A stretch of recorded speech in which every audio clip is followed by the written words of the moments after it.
Bismillahirrahmanirrahim. Assalamualaikum warahmatullahi wabarakatuh.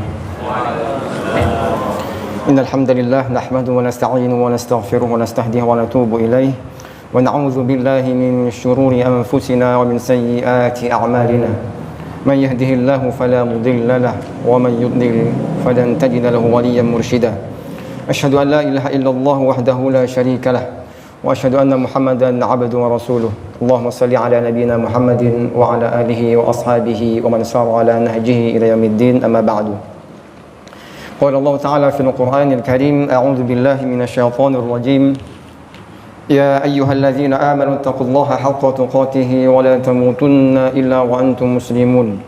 Tsumma qala ta'ala, ya ayyuhalladzina amanu taqullaha wa qulu qawlan sadida يصلح لكم أعمالكم ويغفر لكم ذنوبكم ومن يطع الله ورسوله فقد فاز فوزا عظيما. اللهم إنا نسألك علما نافعا ورزقا طيبا وعملا متقبلا. سبحانك لا علم لنا إلا ما علمتنا إنك أنت العليم الحكيم. اللهم لا سهل إلا ما جعلته سهلا وأنت تجعل الحزن إذا شئت سهلا. اللهم أصلح لنا شأننا كله ولا تكلنا إلى نفسنا طرفة عين. إخواني وأخواتي في الله, a'azanillahu wa iyyakum ajma'in. Kembali sama-sama kita panjatkan puji dan syukur kepada Allah Subhanahu wa taala yang masih memberikan kepada kita kesehatan, kenikmatan. Di antara nikmat yang terbesar adalah nikmat iman dan nikmat Islam. Setelah itu nikmat ukhuwah, nikmat sehat. Dan tentunya kita berharap kepada Allah Subhanahu wa taala agar sisa-sisa waktu yang Allah berikan kepada kita mampu untuk kita isi dengan kebaikan-kebaikan dan ketaatan-ketaatan kepada Allah Subhanahu wa taala. Salawat dan salam mudah-mudahan senantiasa tercurahkan kepada Nabi kita Nabi Muhammad sallallahu alaihi wasallam serta keluarga, sahabat dan orang-orang yang senantiasa istiqamah mengikuti sunnahnya hingga akhir zaman. Para asatidzah, ustazat, para pengurus, rekan-rekan pengajar, para musyrifah yang berada di bawah Yayasan Rawdatul Quran. Sebenarnya ini momentum kita silaturahim pasca libur Idul Fitri Ramadan. Ya, mungkin di antara kita baru hari ini bisa kembali berjumpa seluruhnya ya, antar sesama asatidzah pengajar.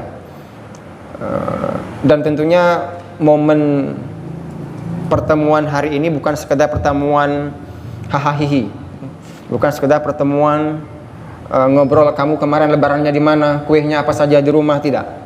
Itu nggak penting banget. Tetapi bagaimana pertemuan yang mulia ini, di hari yang mulia ini, yang penuh berkah ini, di samping kita bersilaturahim, juga kita berbicara tentang kemaslahatan umat.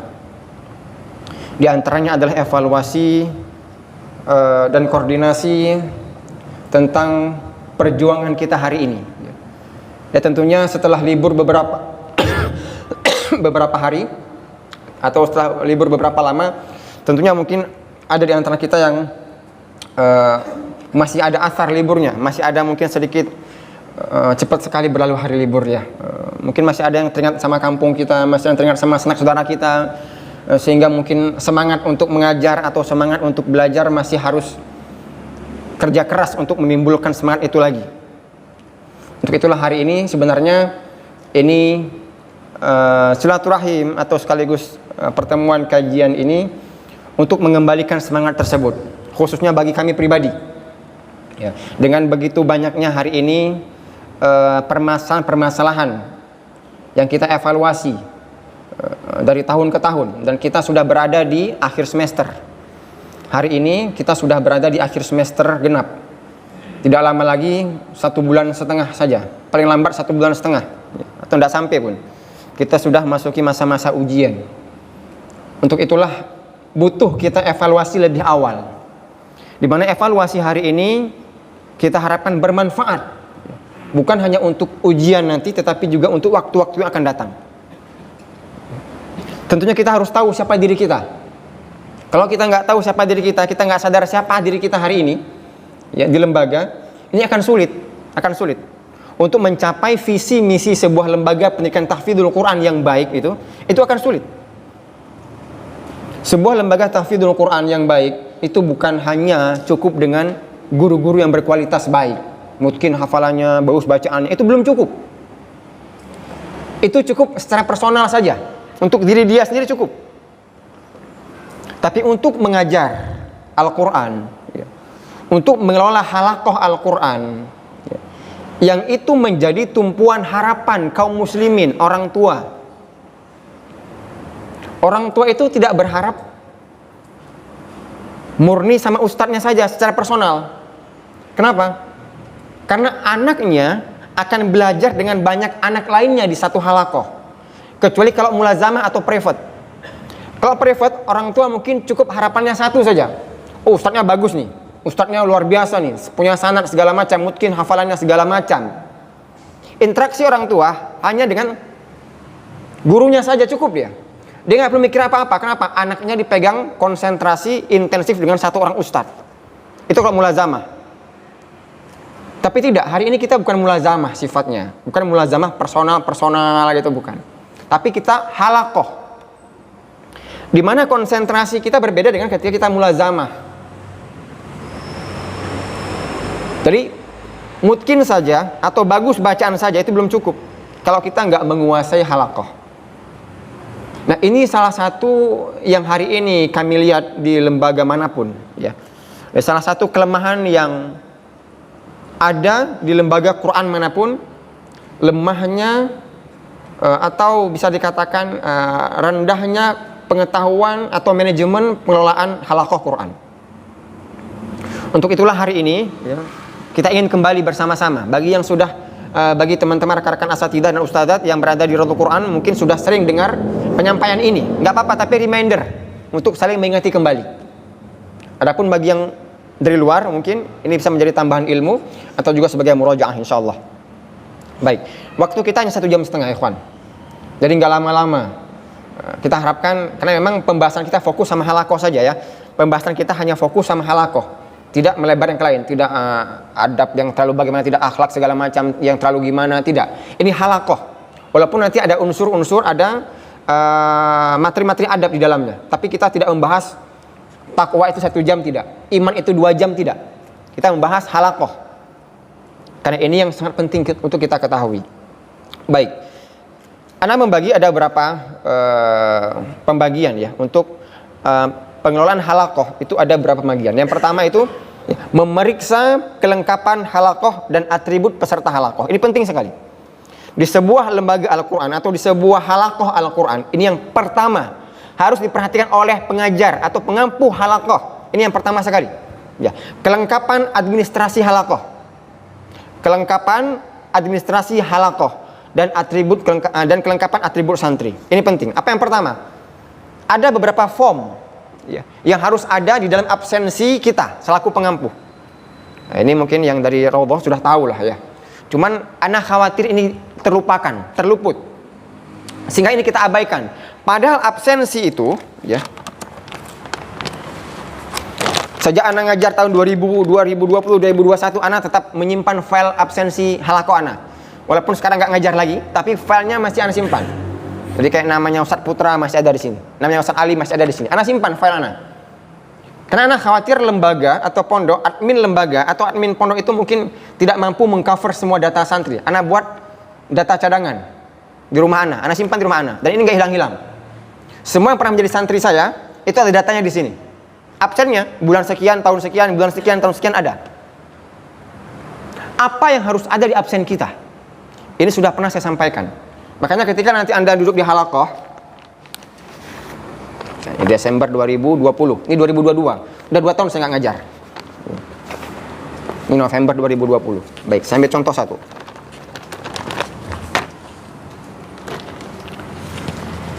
Jadi ketika Anda duduk di halaqah, ya, khususnya bagi yang di bawah Raudhul Quran ya, yang di bawah mahat-mahat Yayasan Raudhul Quran. Ketika Anda duduk di halaqah, tolong periksa isi absennya dulu. Tolong periksa isi absensinya dulu. Harus ada 4 form minimal. Harus ada 4 form minimal yang harus ada di dalam absensi kita. Yang pertama form setoran. Sabak, sabki, manzil, dan manzil lazimah itu harus ada. Jangan sampai itu nggak ada. Setoran saja. Nggak ada form apa-apa. biasanya terkadang ya, ketika masuk awal bulan, kadang kita agak telat sedikit untuk menghadirkan absensi ini. Ada yang seperti itu. Ada yang belum diganti, ada yang belum diisi. Kita usahakan itu tidak terjadi. Dan seandainya halakoh, pengampu halakoh duduk, kemudian membuka absen, belum ada absensi ini atau progres ini, maka mohon diminta oleh pihak admin atau manajemen lembaga. Diingatkan, tolong dong absensinya belum ini untuk bulan ini. Ini yang pertama, yang harus ada ya, yang harus ada di absensi kita, para pengampu. Yang kedua yang harus ada adalah form yang tadi itu, ini wajib diisi setiap hari. Ini wajib diisi setiap hari. Mohon para asatidzah tidak lupa untuk mengisi absensi ini. Kalau bisa yang isi kita, jangan santri. Nanti kalau santri yang isi asal-asal saja dia isi. Nggak hadir dia berhadir. Jadi tolong kita yang isi, jangan diabaikan ini. Kalau ada santri yang tidak hadir, ya, kenapa tidak hadir ditulis. Apakah sakit, apakah izin, dan segala macamnya. Ini untuk apa tadi? Jejak rekam. Ya. Kemudian form yang harus ada juga di dalam absensi kita itu yang tidak kalah penting adalah form kemungkinan hafalan. Untuk apa form kemungkinan hafalan? Agar kita bisa memonitor. Jadi kalau juz yang sudah mungkin, kita mudah untuk memonitor manzil lazimahnya. Ya sudah paham manzil lazimah apa ya? Jadi nggak perlu saya jelaskan. Sudah paham untuk yang manzil lazimahnya. Jadi kalau kita mengetahui, misalnya Abdurrahman, juz yang sudah mungkin 1 sampai 10 tertulis di situ, di absensi kita. Karena kita punya banyak santri, akhwati fillah. Kita punya banyak santri nih. Bahkan kita nggak hafal santri kita yang itu, ini udah berapa mungkin ya? Udah berapa yang mungkin ya? Misalnya ini mah Januari 2022 Abdurrahman sudah mungkin 1 sampai 5.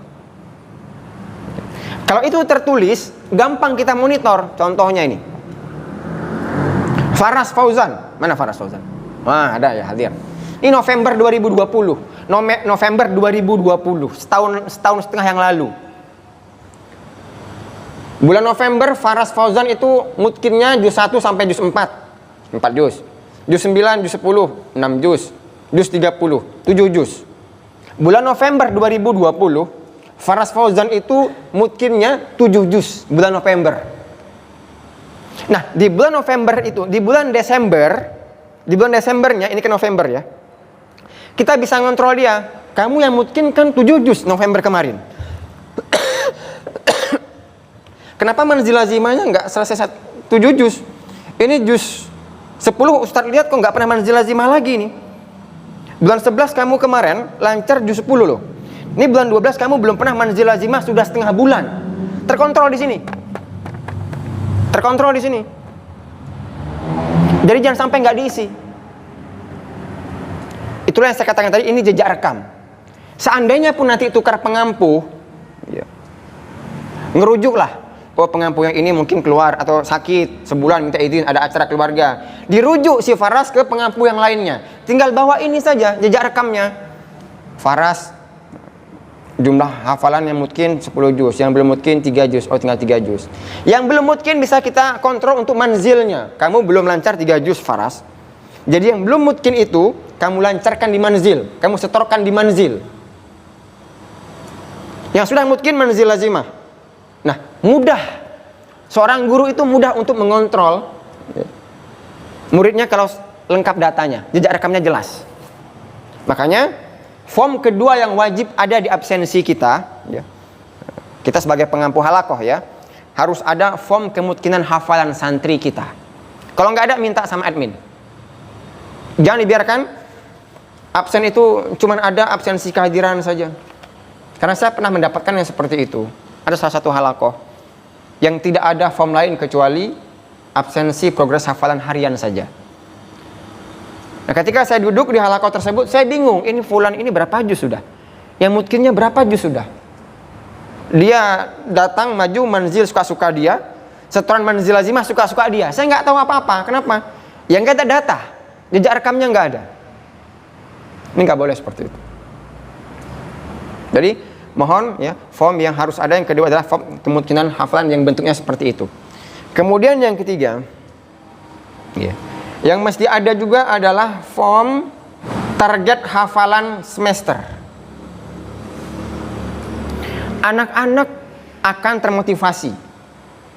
Kita akan bisa memotivasi ketika kita sudah mengatur, mendiskusikan, memusyawarahkan, dan menyepakati antara kita dan santri halakoh kita terkait progres dia semester itu. Progres hafalan itu kita buat di awal. Jadi namanya ada proposal target hafalan. Di mana ini kita buat di awal semester untuk mengawal semangat anak-anak kita. Jangan sedapatnya saja. Januari sedapatnya sajalah 15 halaman. Februari sedapatnya sajalah 10 halaman. Maret sedapatnya sajalah. Kenapa? Karena nggak ada target. Orang itu akan bertambah kencang larinya kalau dia tahu perjalanannya masih panjang. Anda berjalan dari Cibubur ke Bandung misalnya lah ya. Dari Cibubur Bandung. Apakah kita akan santai? Baru sampai Cilengsi. Padahal target perjalanan kita sampai ke Bandung. Apakah kita akan mungkin jalan santai? Enggak apa-apa, santai aja, nanti juga nyampe. Baru nyampe Cilengsi udah santai. Tujuan kita Bandung. Mungkin nggak? Nggak mungkin. Ya kalau tujuan Anda ke Bandung, ini baru sampai Cilengsi, ya udah kejar cepet supaya nyampenya cepet gitu. Jangan sampai kemalaman. Orang udah nyampe semuanya, antum belum nyampe. Sama seperti itu. Buatkan proposal semesteran santri. Yang itu kita sepakati, bukan kita yang buat sendiri, enggak. Kita sepakati sama santri kita kan. Kita tahu, misalnya si fulan itu Abdurrahman, misalnya dia mampu menghafal 2 halaman sehari. Hari efektif belajar kita itu di Januari. Tentunya ini kita harus menyesuaikan dengan Kaldik ya. Jadi kita harus tahu Kaldik. Kaldik Januari itu aktif belajar, hari aktif belajar itu hanya 25 hari. Kalau si Abdurrahman bisa 2 halaman sehari, berarti bisa 50 halaman. 50 halaman itu berapa juz? 2 juz setengah. Ya sudah, berarti Abdurrahman di Januari kamu 1 juz 1, juz 2 sama setengah juz 3 ya. Targetnya seperti itu. Targetin. Oke, Abdurrahman, boleh Ustaz. Insya Allah, nggak apa-apa. Kenapa? Nggak dipaksain. Kenapa? Saya tahu kemampuan dia dan dia faham, sadar kemampuan dia. Saya mampu 2 halaman sehari. Ustadznya tahu, dianya faham. Ustadznya tahu, dianya sadar kalau dia punya kemampuan 2 halaman sehari. Jadi tidak maksa, kamu wajib 3 juz ya. Padahal kemampuan cuma 1 halaman sehari, nggak boleh. Proposal itu kita buat atas kesepakatan. Duduk satu waktu sama halakoh kita, face to face, dari 4 mata, panggil satu orang, Abdurrahman, sini. Kamu kan mampu ya. Ustadz lihat, Masya Allah, kemampuan kamu Allah berikan lebih luar biasa, Masya Allah. Kamu bisa menghafal 1 dari 2 halaman. Di Januari itu kita ada 25 hari aktif belajar. Ustadz sudah lihat Kaldik. Makanya Kaldik itu wajib ada di setiap absensi kita. Kaldik itu harus ada di absensi kita, biar kita tahu. Oh, ini bulan Februari kita cuma belajar 1 pekan. Ya, anak-anak Ustadz yang Allah muliakan, bulan Februari ini di Kaldik kita cuma belajar 1 pekan. Mohon digunakan waktu sebaik mungkin. Kalau ada Kaldik mudah kita lihat. Kalau nggak ada Kaldik di absensi kita mau nanya sama admin ya susah, mungkin mau dimintai print juga agak susah. Udah, cantumkan Kaldik di absensi. Kemudian sepakati proposal tahunan, proposal semesteran. Itu dibuat. Ini untuk menambah semangat anak-anak kita. Itu form yang ketiga ya. Dan yang terakhir form yang mesti ada adalah form progres hafalan bulanan. Ya, baik yang kosong maupun form progres bulan-bulan yang lalu. Ya, form progres bulanan. Ini untuk kita menuliskan nanti di akhir bulan. Ya. Jadi kalau proposal itu targetnya 50 halaman, kita punya standar target minimal untuk semua santri minimal 20 halaman. Ini target minimal. Target minimal di lembaga kita 1 bulan itu 20 halaman. Target minimal 1 juz. Itu sangat memungkinkan. Nggak mungkin kita nggak kerja apa-apa, anak-anak kita tuh nggak disuruh macul, nggak disuruh apapun, nggak disuruh kerja, nggak disuruh cari duit. 1 halaman nggak dapat, itu berarti ada yang salah. Apakah anaknya yang salah atau kita yang salah? Nggak mungkin. Kenapa saya bilang nggak mungkin? Kalau serius, Allah kasih satu hari 24 jam.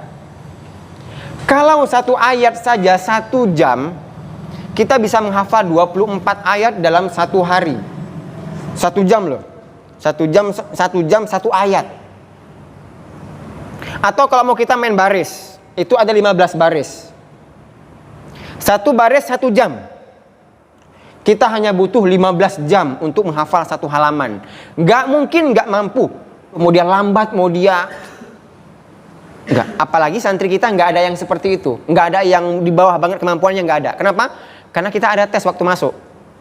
Kita tahu. Dan mungkin kita tidak meluluskan santri-santri yang kita anggap tidak mampu memang. Waktu tes dia mampu setengah halaman, 1 jam, 2 jam. Waktu tes dia mampu 1 halaman, 3 jam, 4 jam. Masa setelah masuk 24 jam nggak mampu 1 halaman? Berarti ada yang salah. Berarti ada yang salah. Apakah dianya atau kitanya yang salah? Bayangkan 1 jam, 1 baris saja, kita hanya butuh 15 jam untuk menghafal 1 baris 1 jam. Dan nggak mungkin. Nggak mungkin, nggak bisa, insya Allah. Kalau 1 hari 1 halaman, insya Allah pasti 1 bulan 20 halaman. Padahal kita waktu efektif 25 hari belajar. Berarti untuk mencapai 20 halaman itu mudah sekali. Lah waktu kita 25. Cuman harus sampai 20, kan mudah. Makanya kita buat standar minimal, target minimal santri di Rodotul Quran, target minimal banget itu 20 halaman 1 bulan. Target minimal. Tetapi yang kita harapkan, dia bisa memenuhi proposal target. Makanya itu ada proposal target. Yang kita harapkan, dia bisa memenuhi proposal targetnya. 50 halaman, 40 halaman. Terpenuhi. Kalau proposal target sudah terpenuhi, ya kemungkinan besar target minimal juga pasti terpenuhi. Tapi kalau target minimal terpenuhi 20 halaman, belum tentu proposal target terpenuhi. Oke, ini 4 form yang wajib ada ketika kita duduk di halakoh. Buka dulu absensi, set.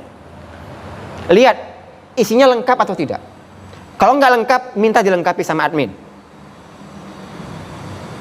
Ya, kalau nggak lengkap, minta dilengkapi dengan admin. Kenapa? Ini jejak rekam yang sangat dibutuhkan. Dan ini merupakan cermin atau bentuk keseriusan kita selaku pengajar. Nanti ada pembahasan sendiri insya Allah. Baik, itu yang pertama ya. Jadi setiap kita duduk di halakoh, teman-teman, akhwani fillah, ikhwati fillah, para asatidzah, ketika kita duduk di halakoh, siapapun itu ya, teman-teman musyrif, teman-teman yang nanti mau ngajar, yang tahun depan akan mengabdi segala macam, ya, tolong ketika dihadirkan absen, dilihat dulu. Ini sudah standar baku di kita. Sudah standar baku operasional di halakoh Rodotul Quran seperti ini. Kalau di tempat lain Anda nggak paham, nggak tahu bagaimana. Tapi standar operasional baku kita di Rodotul Quran harus ada seperti ini. Tidak boleh kurang dari minimal 4 form. Kalau mau ditambah 1 form lagi boleh kaldik. Ditambah 1 form lagi kaldik. Di absen. Ya, itu yang pertama. Baik, yang kedua sekarang masih poin dalam kelengkapan halakoh ya. Kemudian pengajar wajib meminta santri untuk membawa dan mengisi buku mutabaah. Ini wajib. Tolong asatidzah ketika halakoh berlangsung, anak-anak duduk di halakoh dalam kondisi sudah memegang mutabaahnya. Tidak waktu setelah setoran baru nyari mutabaah ke kamar, cari mutabaah ke lemari, cari mutabaah ke keluar. Jangan. Begitu duduk di halakoh, dia sudah wajib membawa buku mutabaahnya. Ini serius ngafal. Dan kita selaku pengampuh, kalau dia belum bawa buku mutabaahnya, suruh ambil dulu. Jangan duduk dulu. Jangan duduk di halakoh dulu sebelum kamu bawa buku mutabaah kamu. Kenapa? Pasti nanti akan mondar-mandir. Nyari pulpen, nyari mutabaah. Ada yang mutabaah nyelip di tempat temannya, ada yang simpan di lemari temannya. Habis waktu untuk itu saja. Makanya kita harapkan setiap santri itu Dia punya goodie bag sendiri khusus. Ini yang belum sempat kita buat ya. Kita harapkan semua santri punya tas lah, punya tas atau punya goodie bag minimal, di mana semua atribut belajar dia ada di situ. Jangan mencar-mencar, mushafnya satu di sana, mutabaahnya di sana, pulpennya sama teman, stip egg-nya sama fulan. Ya Allah, bahkan yang lebih kurang adabnya apa? Minjem pulpen ustadznya lagi. Ini kan luar biasa. Ustadz afwan, pulpennya Ustadz. Ya Allah, antum mau nyangkol ke sawah nggak bawa cangkol, nggak macul. Dia mau ngapain ke sawah? Ke sawah nggak bawa pacul, nggak bawa apa-apa, ngapain ke sawah? Pakai tangan antum ngacul? Nggak mungkin kan? Macam kucing aja. Iya kan?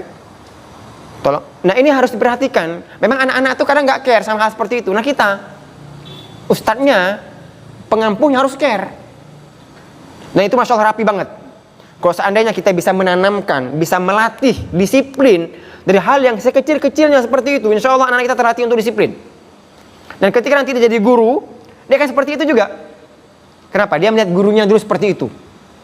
Guru saya tuh kemana-mana bawa pulpen dua. Satu yang tebal, satu yang tipis matanya. Yang tebal untuk tanda tangan. Mana tuh ada cek 1 miliar kan? Pakai yang tebal tanda tangannya. Nah, kalau yang tipis untuk ngisi absensi. Harus dilatih, ikhwan. Harus dilatih. Karena semua kita bahkan yang sudah jadi guru aja nggak care seperti itu. Nah ini harus kita contohkan. Saya lihat semua pengajar di Madinah Munawwarah itu, bukan di sini ya, di Madinah beneran. Para masyayikh semua ada pulpen di kantongnya, masya Allah. Coba antum perhatikan. Ya. Semua masyayikh yang ngajar di Madinah itu, di kantongnya itu ada pulpen. Apakah kita anggap ini sesuatu hal yang sepele? Tidak. Kita harus menuliskan nasihat di buku anak-anak kita. Kalau ada nasihat, ada hukum tajwid, ada kesalahan dia, kalau nggak punya pulpen kita mau nulis di mana? Mau pakai apa kita nulis? Tapi ketika ada pulpen di kantong kita, kapan saja lihat santri kita kayaknya ada yang butuh dinasehati nih, ada yang butuh dikasih catatan. Mana mutabah kamu? Mana buku kamu? Mari usah kasih catatan. Ikhfanya kurang. Bisa kan? Ini kita nggak punya seperti itu hari ini. Nah, jadi kita harapkan untuk pengajar, ya, musyrif, musyrifah, pengampu halaqah, minta santri kita untuk membawa mutabaah, bawa pulpen sendiri. Jangan pinjam-pinjam, latih. Sering hilang, beli lagi. Nggak ada duit, cari, minjem. Kalau nggak ngambil di kantin, nanti orang tua kamu yang bayar. Nanti kan terkejut orang tua kamu di akhir bulan dapat notifikasi dari pondok, utang beli pulpen 70.000. Wah, kok banyak banget Ustadz? Lah iya, anak ibu itu setiap hari hilang pulpen. Ya kalau pulpen 2.000 satu kali 30 hari 60.000. Biar nanti orang tuanya yang marahin dia. Pulpen dibelikan satu kotak, sebulan hilang semuanya. Wajib belikan lagi. Ya kamu nggak, saya nggak mau tahu, bawa pulpen sendiri. Nggak boleh pinjam-pinjam. Karena sifat pinjam ini penyakit loh ikhwan. Hari ini dia minjem pulpen, besok dia minjem duit. Bener nggak? Iya. Mudah minjem, mudah banget minjem. Padahal dalam posisi yang tidak bisa dipinjamin, yang tidak butuh dipinjamin. Karena lalai, nggak butuh kita pinjamin. Kecuali kalau emang dia bener nggak duit. Kita tahu orang tuanya masya Allah ini untuk makan saya susah. Dia nggak punya jajan, orang tuanya nggak pernah kasih jajan sama dia. Untuk beli pulpen mungkin berat bagi dia. Itu nggak apa-apa kita pinjamin. Dan itu pun nggak kita kasih, pinjamin. Jangan dibiasakan dikasih gratis untuk anak-anak itu. Nggak mendidik. Kamu, pulpen itu akan jadi milik kamu kalau kamu selesai sepekan ini dapat 5 halaman, saya kasih buat kamu. Kita guru boleh seperti itu. Nih saya kasih pulpen buat kamu, ya hadiah buat kamu pulpen. Tapi ini pinjam. Ini pinjam. Hilang ganti, rusak ganti. Kapan jadi milik kamu? Kalau pekan ini kamu dapat 10 halaman jadi milik kamu, ambil. Masya Allah. Jadi jangan dibiarin saja, nggak ada pulpen, minjem, ya, minjem sama kita. Nah, sini kamu. Ustaz pinjam pulpen Ustaz. Nah, sini kamu. Ustaz pinjemin sama kamu ya. Ini pinjem. Seminggu bawa saja sama kamu. Hilang ganti, rusak ganti. Ya. Ustaz nggak melihat kamu minjem-minjem setiap hari sama Ustaz. Nanti kalau dalam pekan ini kamu dapat 5 halaman, 10 halaman, pulpen ini hadiah buat kamu. Selesai. Itu ya. Baik. Kemudian yang ketiga, pengajar wajib mencatat semua kegiatan setoran santri di absensi halaqah. Seperti yang saya katakan tadi, wajib dicatat semuanya. Sabaknya, sabkinya, manzilnya, manzil lazimah wajib dicatat, yang nyatat ustadznya.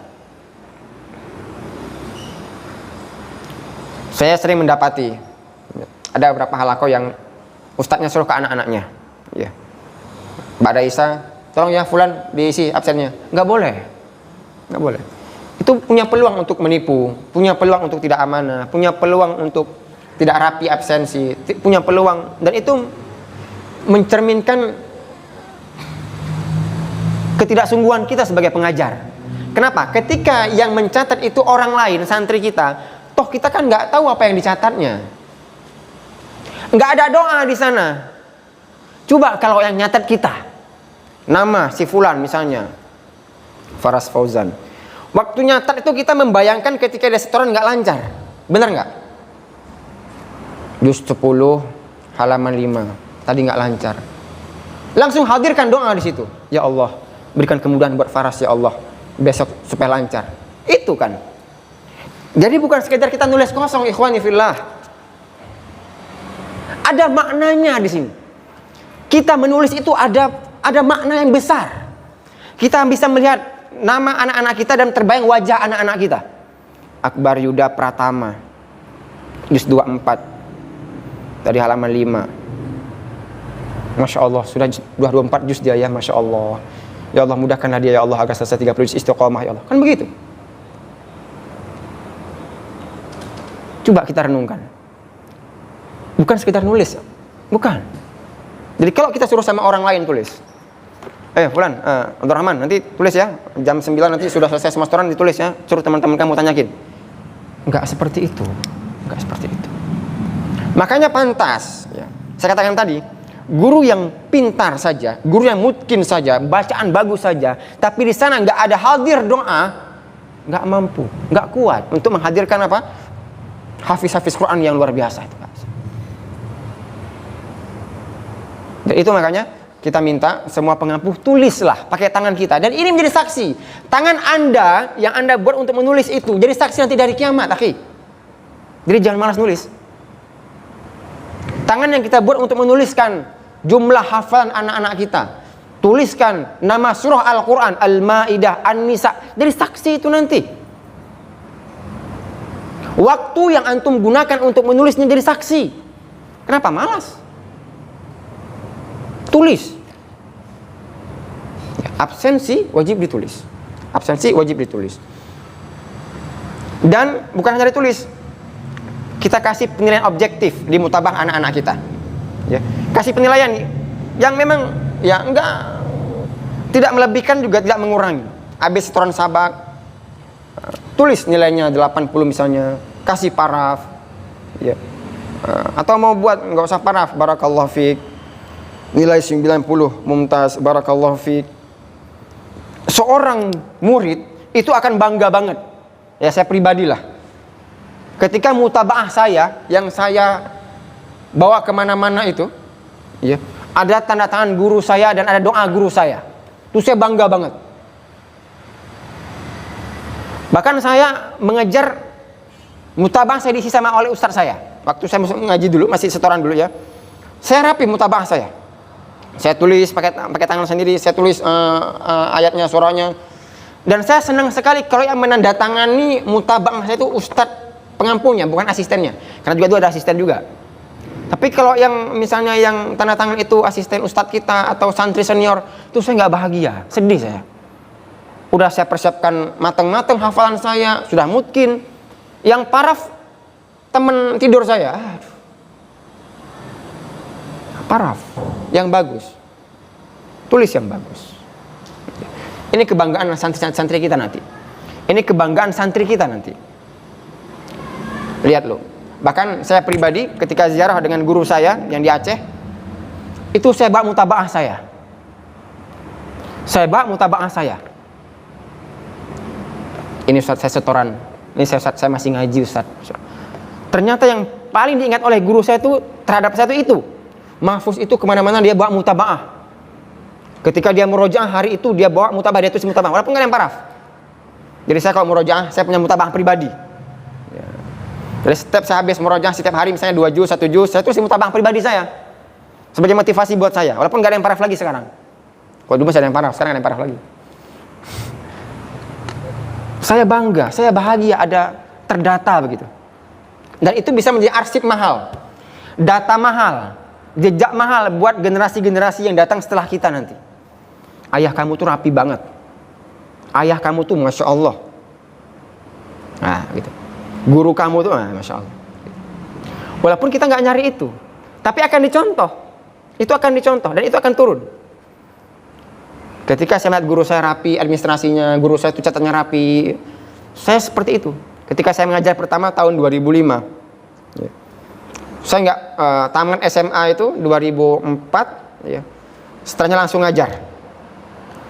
Saya nggak pernah ikut daurah turuku tadris, nggak pernah ikut pelatihan ini, mengajar pelatihan itu, nggak pernah. Saya nggak pernah ikut pelatihan itu, nggak pernah. Cuman saya menjadikan guru saya sebagai tauladan saya. Guru saya yang di Medan, guru saya yang di Aceh, itu kalau ngajar selalu bawa buku.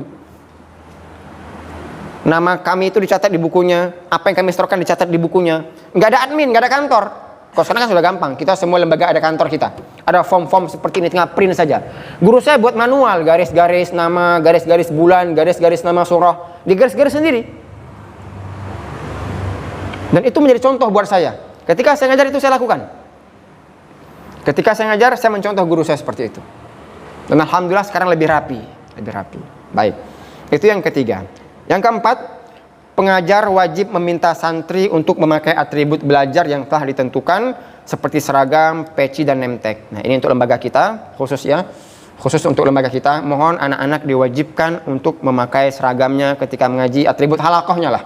Ya, bawa mutaba'ah, pakai seragam, pakai peci, pakai name tag, bawa pulpen sendiri, kalau ada tas atau goodie bag, bawa goodie bag sendiri. Ya.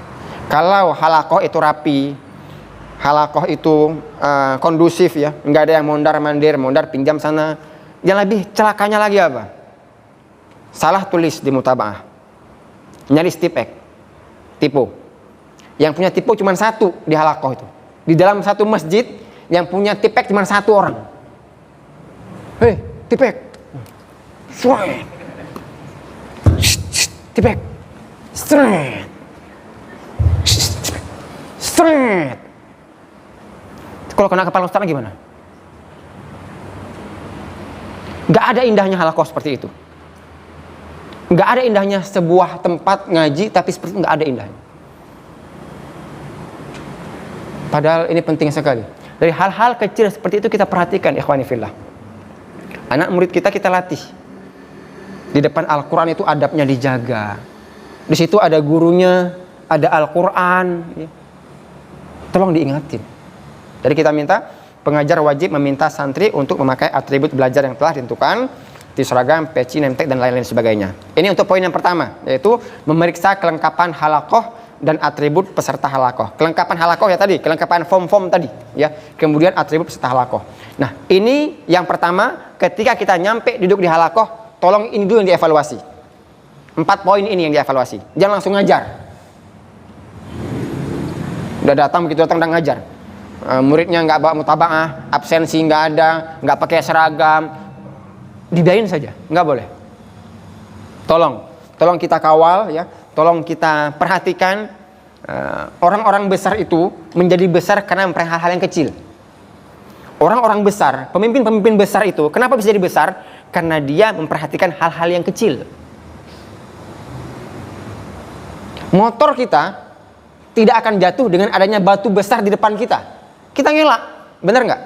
Anda bawa motor, bawa mobil, kalau ada batu besar pasti nggak akan Anda tabrak. Tapi kita bisa jatuh dengan satu kerikil yang kena di motor kita, di ban motor kita. Kita bisa jatuh dengan satu batu yang nyelip di ban motor kita. Bukan dengan batu besar. Kita nggak jatuh sama batu besar. Bahkan yang batu kecil kita jatuh. Makanya ikhwani fillah, mau diperhatikan hal-hal kecil. Ajari anak-anak kita, ya. Arahkan anak-anak kita, ajak dampingi anak-anak kita untuk mulai sejak awal belajar Al-Quran memperhatikan hal-hal yang kecil. Kenapa? Al-Quran itu semuanya kecil-kecil, hurufnya, titiknya kecil-kecil. Bener nggak? Kecuali kalau pakai Quran yang sebesar segini. Menghafal Al-Quran itu mengajarkan ketelitian dan kejelian. Kalau ada yang menghafal Quran sudah 2 tahun, 3 tahun, tapi nggak teliti, tapi nggak jeli, tapi orangnya abai, acuh, cuek, berarti ngafalnya dia nggak benar. Pasti hafalnya nggak lancar. Pasti hafalnya nggak mungkin. Pasti hafalnya banyak salah. Kenapa? Orangnya dia nggak teliti. Coba lihat, bisa dilihat. Naruh sendal di mana-mana, naruh buku di mana-mana, naruh mutabah di mana-mana, naruh mushaf di mana-mana, taruh piring di mana-mana. Sedangkan Al-Quran itu kita hafal, Masya Allah. Tidak boleh salah baris, tidak boleh salah harokat, tidak boleh kurang titik, tidak boleh kelebihan titik, tidak boleh lebih gunnah, tidak boleh kurang mat, kurang panjang, tidak boleh ini, tidak boleh itu. Banyak sekali yang harus kita perhatikan. Makanya nak, kalau kamu tidak mulai memperhatikan hal-hal yang kecil dalam kehidupan kamu sehari-hari, bagaimana kamu mau menjaga Al-Quran?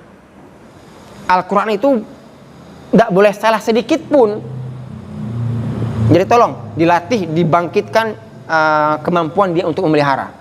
Kita awali dengan hal-hal yang kecil. Ya, itu yang pertama. Baik. Sekarang yang kedua, adab-adab dan kewajiban pengajar di halaqah. Kalau tadi kita masih berbicara tentang ya seputar memeriksa kelengkapan administrasi atau rekam jejak lah. Ya, rekam jejak. Kita butuh form-form tadi itu untuk rekam jejak. Untuk mengetahui sejauh mana sudah santri kita berlari, untuk mengetahui sejauh mana santri kita sudah berjalan, untuk mengetahui seberapa lama lagi santri kita akan tiba di tempat tujuannya. Itu butuh form, butuh absensi yang kita pegang.